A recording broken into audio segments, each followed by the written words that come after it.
All right, welcome. I'm going to, get started now. People can drop in whenever they want to. Of course, everyone's aware of that. I'm assuming no one's going to stay for the entire thing, but it'll be on YouTube later. Admittedly, this is a very weird thing to do. And after, saying I would do it, I had second thoughts for a while, but I'm going to read my entire first collection, which came out, I think, in January of 2017.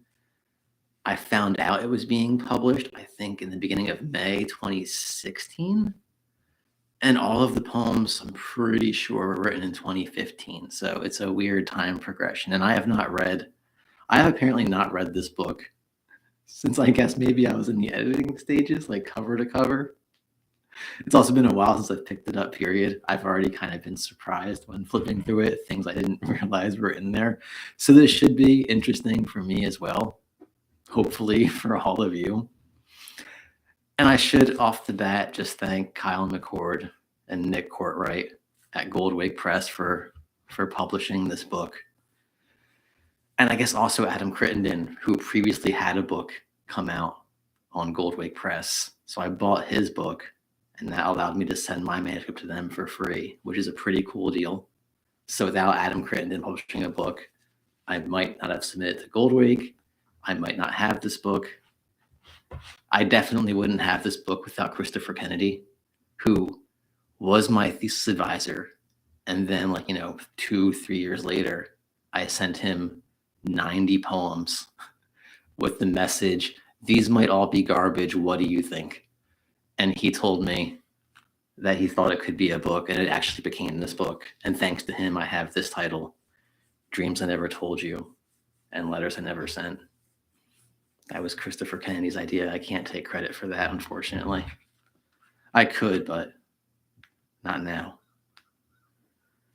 So yeah, I'll just kind of get into it. Again, it's going to be a little weird, a little awkward. That's what's expected of me, I think, at least from me. And some are not titled, some are titled, and hopefully it's clear. The first 3 are not titled, which is not convenient. Oh well. So this is from section 1. I guess maybe I should start off. It has 2 epigraphs. One from Prince, because I'm going to be that person, from the song 1999. And it simply says, "I was dreaming when I wrote this. Forgive me if it goes astray." And then the other epigraph is Joseph Sarabollo from his poem Noise Outside. And it says, "I'm tired. When the birds stop, I will wake up or not. The windows are open." So this is section 1. There's 3 sections. Which, if I don't know, seems like it's dreams, letters, dreams. Maybe. In this dream, I'm running a dream farm and glue factory. Dreams run everywhere, even into the glue factory. One dream is on fire. This dream burns down the farm, the factory. The whole site is smoldering. People smell it from miles away. They wander wafting air. They show up with graham crackers, marshmallows, dreams of chocolate.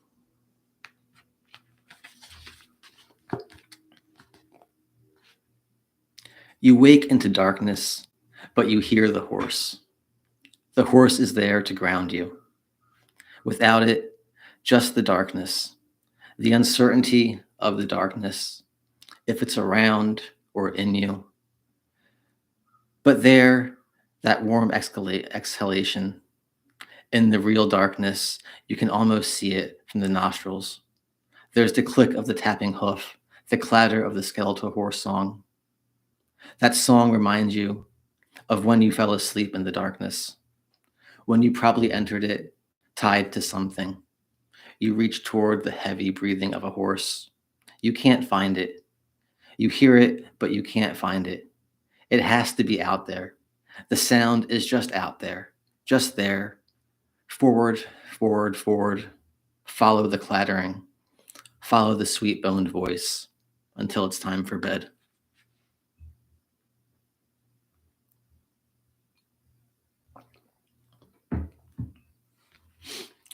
The apples fall into black waters. The rain never quite begins, it just was. Can't end without beginning. Those apples are gone. The trees are next. I wipe the mud from the streets. I mean, the mud from my feet, on the mat, covered in more mud. I splash into the house, wonder how the cats are doing in all of this. An apple floats by, a package of grocery store cookies. This won't stop, says someone I assume to be the grocery clerk. Can't stop. Didn't start, I might have replied. The water levels out to ankle depth as the house breaks and follows along the path of the apple, and I think of anchors. But it's a house, and there's no water, because it's not raining, so this house isn't floating away. It's not going to collect in some place with all of the others. It actually has a title. It's a terrible, not bad, like terrible bad, just, all right. When someone dies, I am less confused. Only because there is more oxygen in my immediate future. Depending on closeness, time increases as the space between us stretches. Get it? That's what the whole thing is doing, moving away from itself.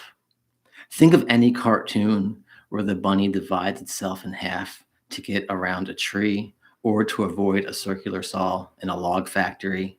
Or maybe it was the coyote divided in half by the bird.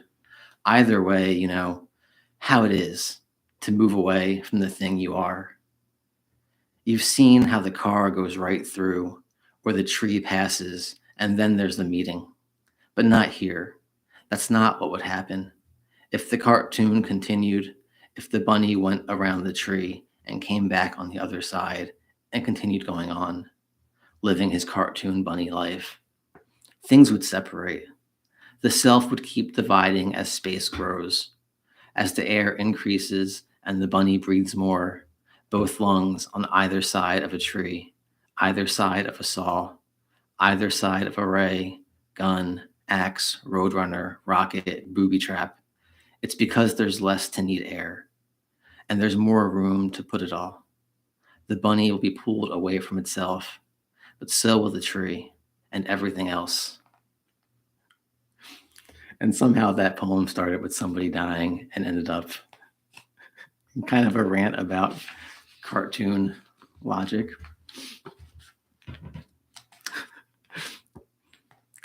I thought you wrote worlds, not words. You wanted us to take the planets apart. So it's what I'm trying to do. As many as I can grab in a fist, like gumballs. I sprint through the void with my hands out, grabbing wildly, twisting them until they are two, and letting them whirl back into nothing. Watch as I dash with my hands splayed. Watch as a planet catches under my soul. Watch as I splay out into the black. The mirror said yes, but give me a few days. And so I did. I waited, and the webs gathered more than one would expect. Kind of a cocoon of them, a livable cocoon, one with halls, narrow and oddly shaped, but that is the nature of a webbed-in house. There are things that are in the house. Once a table, now more of a white mound. I haven't seen my shoes in days, and I've given up on socks. When I breathe out, I get the feeling that I'm seeing webs in the air. They fall gently, become more of the floor. I've taken to hunching as it rises. I'll be hunched on all fours soon, my fingers guiding me through my home.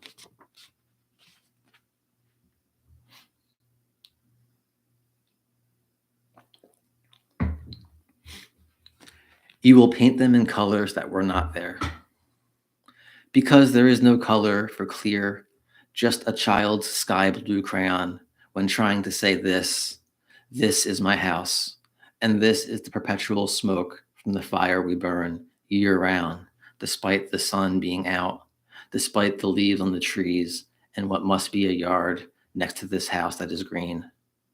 I only had the one green crayon, so I guess the house too looks leaf covered, leaf-full, choked from the inside, or seasick and turning green.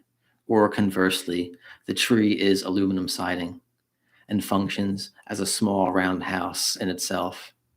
And sometimes it's where we live, perhaps. This is not our house. This is just leaf and sky and smoke and fire.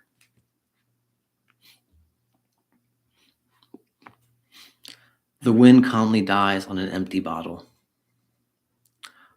One last shink of life before there's nothing, just a sparkle in the distance, everything far away, and you remember the feeling of that night. Still, maybe this night, the air. It came here to rest finally. One last mark in history, even if it's not important. You want to borrow the vase. You want the whole thing, flowers, water, all, just to borrow. You'll return it when you're done, and you never say why. You return years later. How did you do this?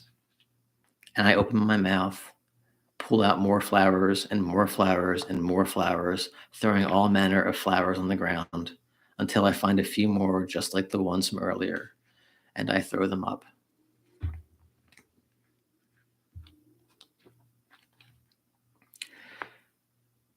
Shadow of a bicycle. Now there's a card. For me, it's on the wall. A slight shift to the shadow, but there is no bike. Not in this version. Can't say for certain where it's gone. Ridden off home or to another one, left and forgotten and taken, rolled away on its own. There's no bike.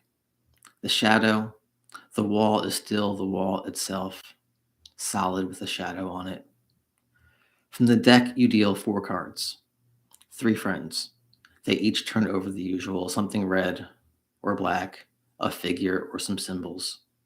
You turn over yours, and it's a shadow of a bicycle, the silhouette of movement's potential. Your friends shift in their seats, and one by one, get up to go. You go outside with your card and put it in the spokes of your own bike, and you wheel it off down the hill toward the town, hoping it steadies itself long enough for you to hear the whip, whip, whip turn into air.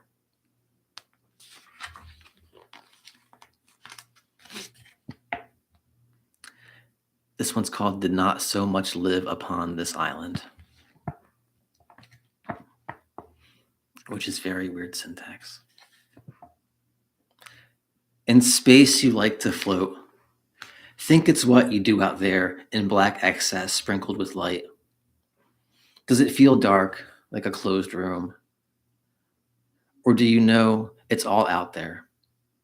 I guess I want to experience true outside dark without a star for reference, just shadows of trees. I hope the grass grows up to strangle my feet, sticking me to a spot, and I wave arms out in front of me, sides, back, nothing but air and dark. No light, lack of clouds, but stars too. Or are the clouds as dark as all of this?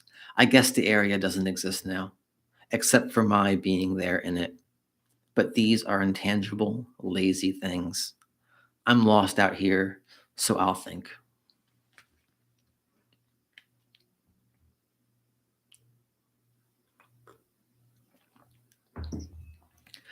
No clear water in those eyes.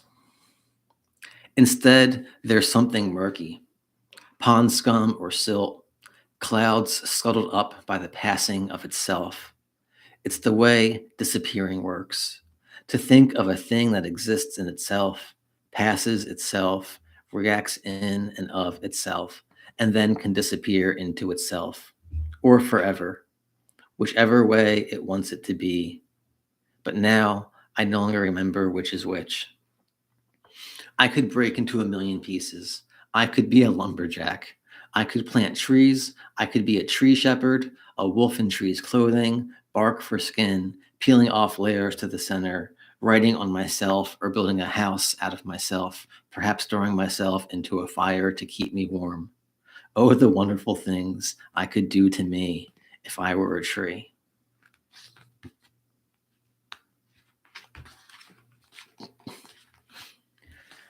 The accidents will be kinder than us. Elephant ears are a way of predicting your death.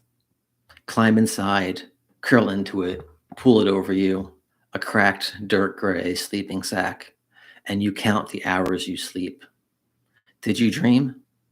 If it was about water, that's important. If you were an animal, that's a different important. I tried it and had night sweats, woke up hot, couldn't unravel the elephant, or I'd be too cold. There's a moon out tonight. There's more than a moon out tonight. Some of them blank. Some of the moons, I mean. That's the first of what's going to be 3 elephant poems. I had someone ask me once, what's with you and elephants? I didn't know what they meant, but apparently one appears in every section of the book. And then I told them, I guess it's because I think elephants mourn their dead, was my answer to why I keep using elephants. Which is not really an answer. Kind of an answer, not much of one. But the house we enter gives each of us a language. There are crickets in the stairs, and I will never find them. I'm missing too many of the little things. Worlds and moons and water and fish. Think of the boat you once abandoned. Think of the time you sank to the bottom and never rose again. Think of the millions of bubbles you saw down there. You made a world down there. You piled sand into intricate, if not unsteady walls. You kept to these walls without a roof. When does your sand house simply resemble a crater? A home with too much water, a home with too many stars. This one's called I Say Goodnight from Behind a Corner. And if I'm remembering correctly, I think it has a reference to a show called Parker Lewis Can't Lose, which I'm pretty sure nobody gets because nobody saw it. I say goodnight from behind a corner and then turn into building, huddle into my coat and pretend you don't see me. But of course you do. Of course you see me. I'm right there under my coat. You can hear me breathing. You see a little of my breathing. The coat falls, the air rises. It's this way of not letting on that I've forgotten how to leave or how to get around a wall, how to pass through matter. Easy, you think, but here I am against a wall, shrouded. Then I'm not in the coat. I realize this after a while. I'm behind me, huddling in the coat. Or rather, I don't think I'm in there. I'm behind. The coat is empty, it's a shell, and I have become my breath. Not my breath, but the everything around it, the everything around my coat.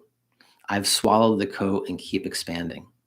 Soon I'm larger than I realize. Soon the city is gone. Soon I am rivers. Soon I am trees and cars and hot dog stands and some playgrounds. Soon I am houses that other people grew up in. Sooner than I realize, I'm telephone poles. I'm atmosphere. I'm the internet. I end it when I become the moon and decide this. This is the one to stay. Releasing everything else, the coat falls to the ground next to the building. You look up, and there are a few stars. There's a moon. It's night now. You don't know when that happened. All right, that's the end of section 1.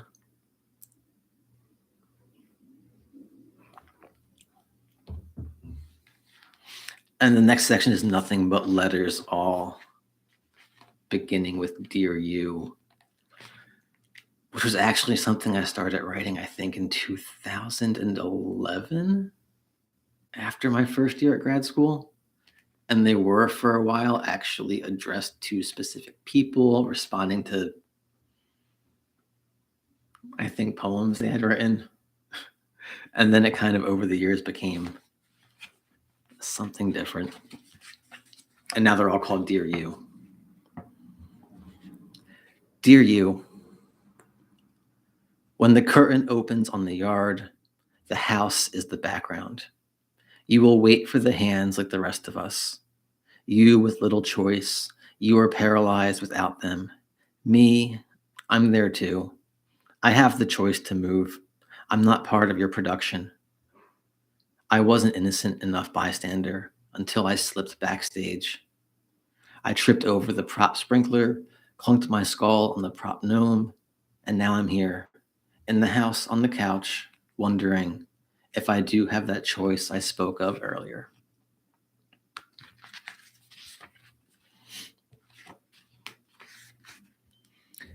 Dear you, once as a smaller boy, I poured honey all over my yard, my parents' yard and mine. I drenched it, the money shot of yard honey. I took my parents by the pant leg or skirt to the window and raised my hands like a miniature Moses. I said, look, life. I think there are only 2 poems in this book that were in my MFA thesis, and that's one of them. And we'll see if I can spot the second one. Right. Yeah, there's just 2 that survived that thesis, which I quickly abandoned.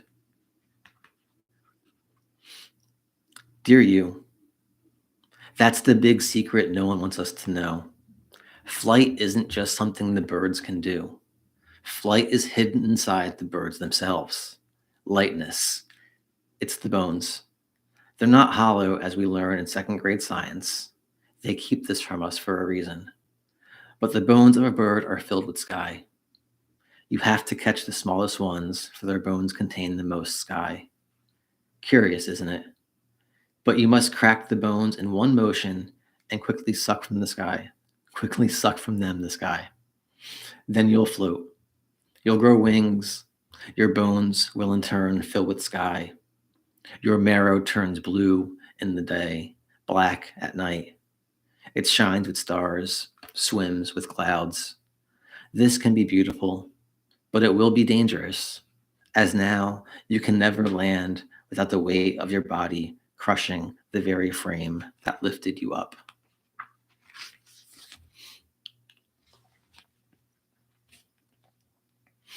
This is the second one that I'm pretty sure survived my thesis. Dear you, in a book I'm reading, there's a story of man's first spaceward movement. The NASA think tanks got it into their heads that ants were the key to man's survival. They made suits out of ants, helmets out of ants, O2 masks out of ants. And when they shimmied through Atmo, those ants began to explode. Up there, if you squint tight, I bet birds look a lot like dying stars, blinking in and out.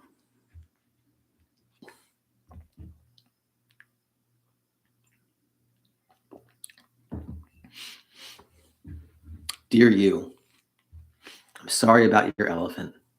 Second one. I'm sorry about your elephant, even though, in all honesty, I think you're making it up.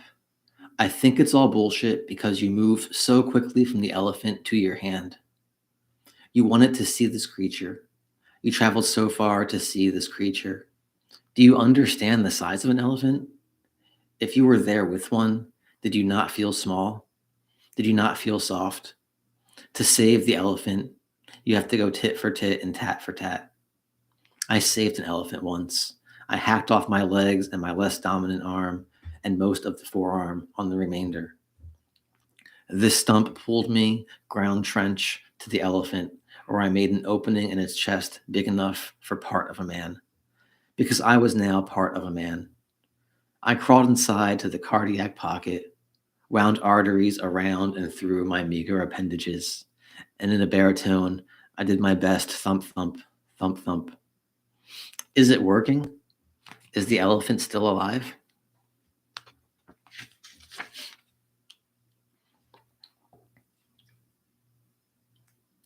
Dear you, this is regarding the idea of grinding bones to make bread. How? Do you have instructions? I like to bake and fear I'll soon have nothing left to work with which to work. I have a mortar and pestle. Is that a start? I'll start. Dear you, last night was the giant's birthday, the party. I wasn't necessarily invited, nor did I intend to go, but I was out for a walk and I became the entertainment. Out in what I thought were the woods gone waxy, a firestorm came from the sky. Blazes ignited the trees, and I ran slipshod through mud and fire. Then a gust of wind took it all away. The fire was gone, my ears echoed, and then I saw a giant glinting moon shard coming down from the sky, almost like a knife into cake. So apparently in that poem, I'm on top of a giant's birthday cake and don't understand it. Dear you, my grandfather used to tell me about a time on his farm when the cows started giving dirt. Instead of milk, they produced dirt, pure earth. I remember just thinking, how awful for the cows. But then I thought, what if those cows had secrets, and now the secrets have no milk to feed on? Just think. Think of all those emaciated secrets, limping and exhausted, shards of mental glass. How awful.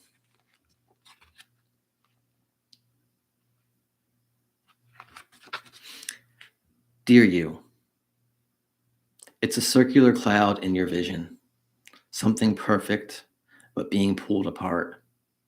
In my 5th grade science book, I learned that below the clouds are arbor, escarpments, canis latrans, even my face, which gives way to its own kind of avalanche. One where instead of rocks and a rush of snow, my face just topples over itself until it arrives safely on the ground, where it will be covered and put to bed. It prays about fear and darkness and the earth, you say to the ashman, the impish shadow spirit of it all, sitting in the chair in the corner, pulling apart gray night clouds.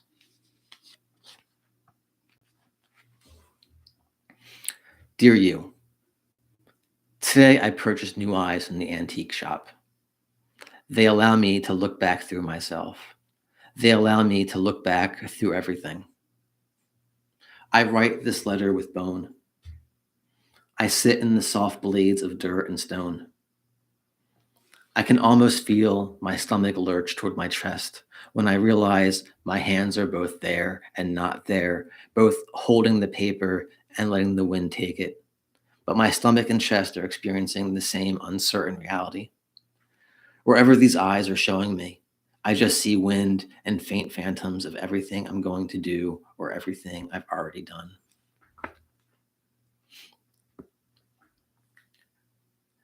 Dear you, earlier today I was chewing on the sky, letting it drip onto my shirt soaked in sky. Eventually, my body just tapered off into nothing. I started offering people wishes, but never really fulfilling them. I'm not really a genie, just a man disappearing. I still granted them hope if you think about it. Except you. I'm granting your wish. Here's that gray box full of styrofoam and a shattered bottle. There's also a note in there from me. It's this one. Actually, 3 poems survived my thesis.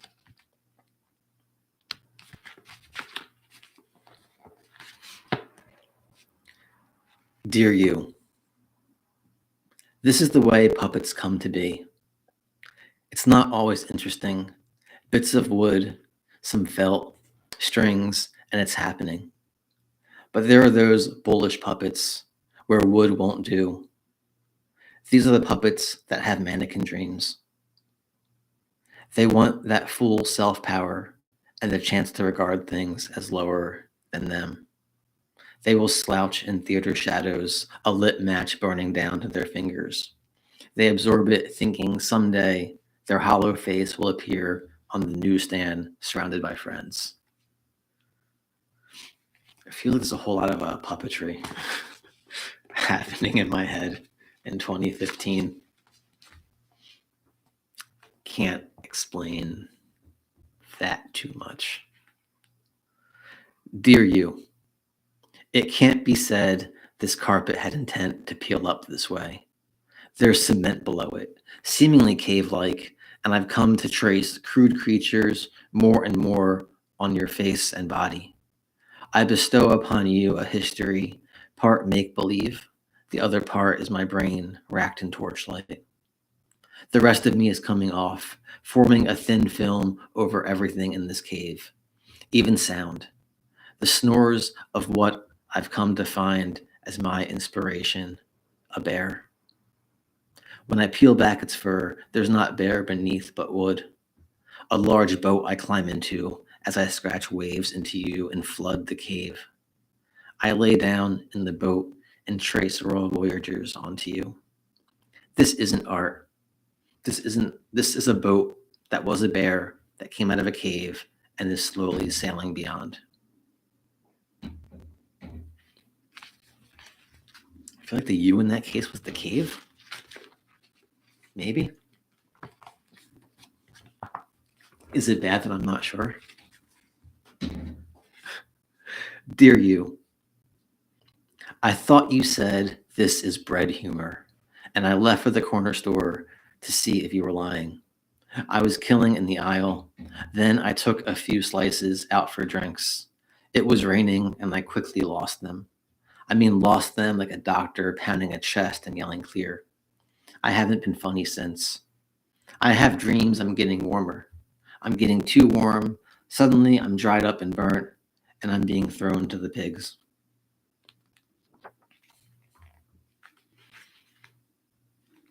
Dear you, when I open my mouth, birdsong comes out. There's a nest there. I swallowed it ages ago on a dare. I must have been 8. I was double dogged. So I swallowed the nest, and I never spoke again. You would think that would be the last letter poem in the letter poem section, but there is one more. That would have been a much better way to end that section, with never speaking again. Dear you, the mountain is engulfed in flames, the great mountain we can't see beyond. My wife spent the last 4 days staring into the mountain fire. This morning I woke up. There was smoke above my bed. My wife is missing. The bed is unsinged. There's no ash, just the smoke that I might have married drifting along the ceiling.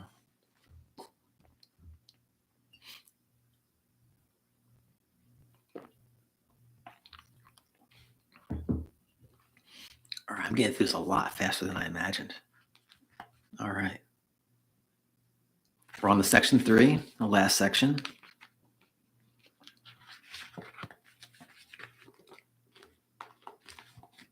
That's not a poetry book if it's not broken into 3 sections. And this one's called And All That Light Shouted. And all that light shouted at once and then was gone. The air floats with filaments, and then there you are in the background, defected, skirting the responsibilities of history, like the dark can live in itself, or the way a man rides a horse at night, and you slink these many glowing orbs just offshore and watch until they are gone, like the ocean is swallowing the stars, and for a second you go mad, diving down to retrieve them.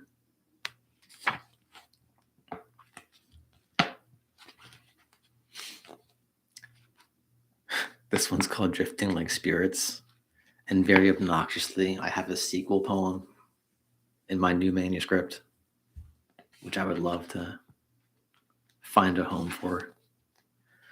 Drifting like spirits.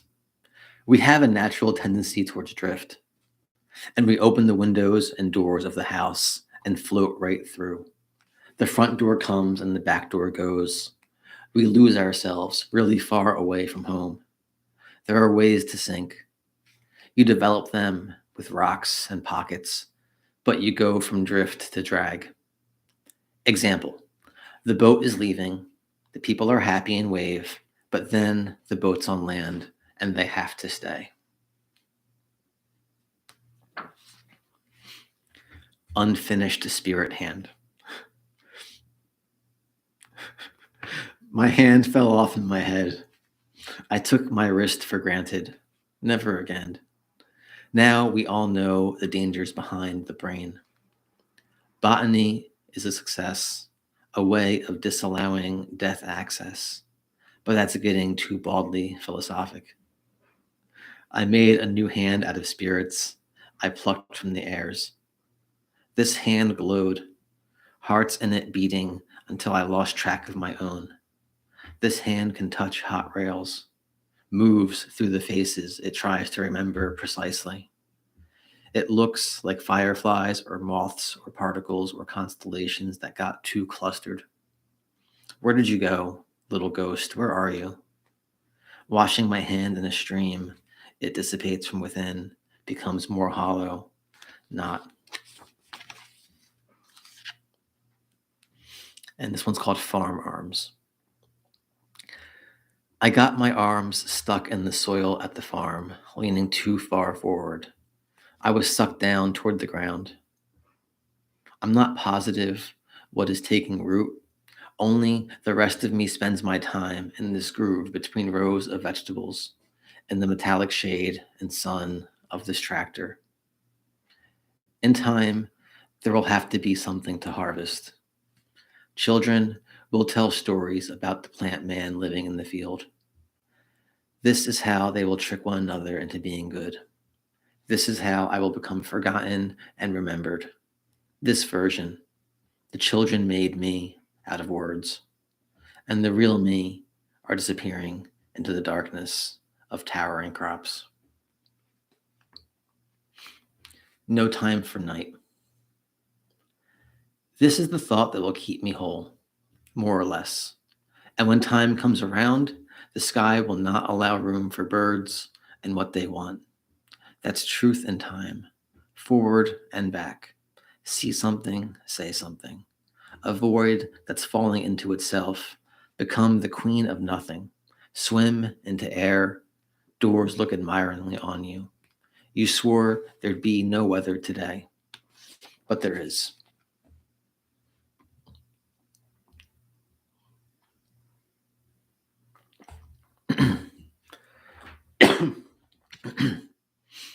Color tin.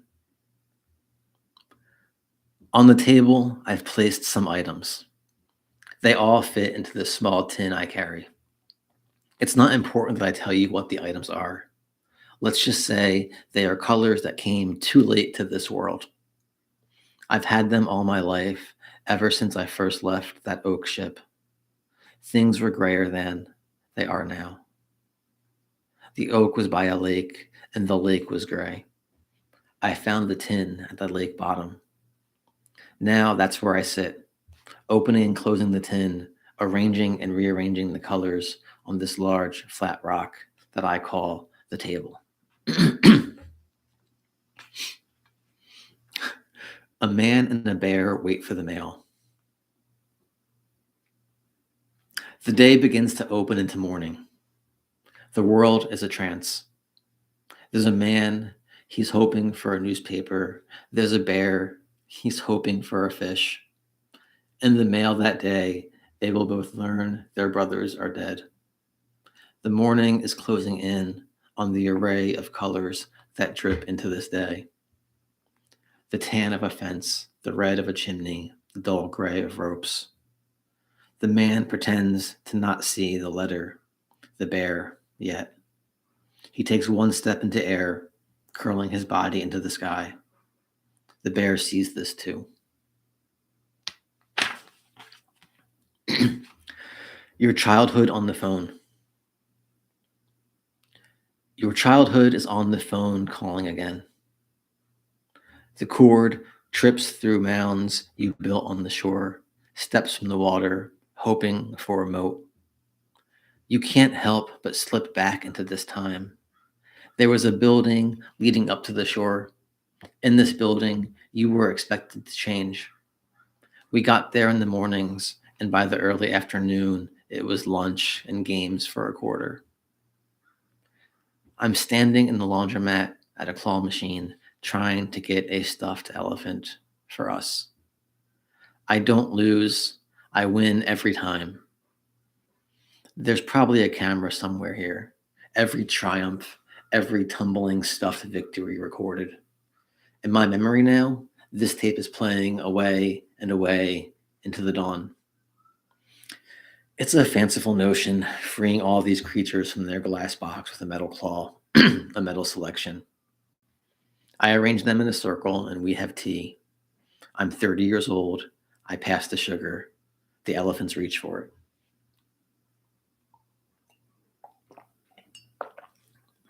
And that was the third elephant poem. Because elephants mourn their dead. Years and bags. How many years and bags will it take before we come to this? All of us are now trees. We have a future made of wooden boats, and we aim for the end, the edge. We aim for faded light. We drop days into waters. I like to visit the sky and ask him what his plans are, but he tells me he only has the one, and we are supposed to recognize it when we see it, but I don't believe in things that way. So I carve my initials into the wall behind the bookcase, and when I come back, I'll look for them just to make sure the fading light doesn't move. And the end will always be here, and there will be a wooden dock full of wooden boats made from trees that used to be us. Do I have two poems in the same book about like me being a wooden boat or becoming a tree? I think so. And again, I should probably know that, shouldn't I? Then town. I filled my hills with music, and under the streets, I filled every square inch with mirrors, and sound and image repeated forever after. I grew bored then. Having accomplished my trick of tones and repetitions, I decided to peek into the book of marionettes. There I found ways of washing the world I created. Bats, wind, lakes, string, and wood. I paused for the exact time it took for the waves of nostalgia to crush this world I founded, this town that was.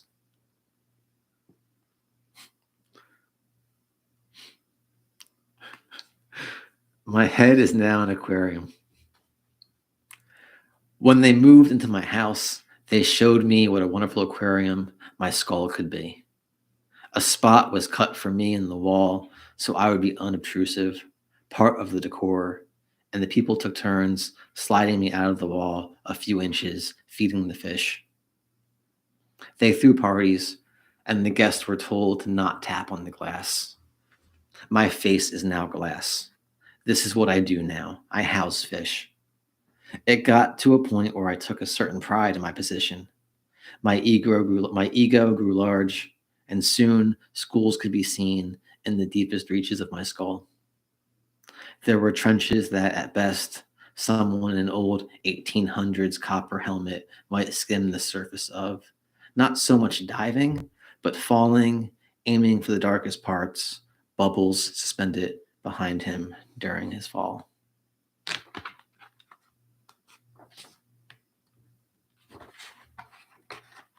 I got only two left.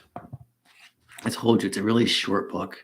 It was maybe like 80 poems when I first had it, but then a lot just did not, a lot weren't good. And then some just didn't fit this book at all. So the second to last one's called Neighboring Clouds. Clouds make poor neighbors as I'm constantly yelling fire, only to have the firemen show up disappointed. I'm waiting for the other. I'm going away. You want to settle this now, so I dig through the attic looking for the telescope. Stars tonight make mundane constellations.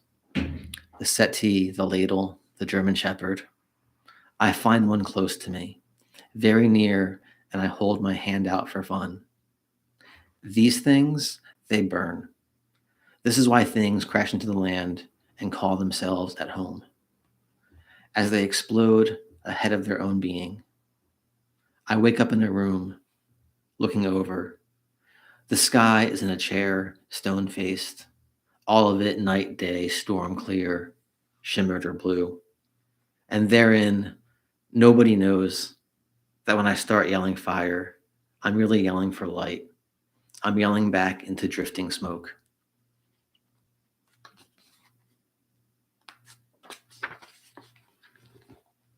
It's sad that I'm proud of myself for seeing connections to earlier poems that I hadn't seen before.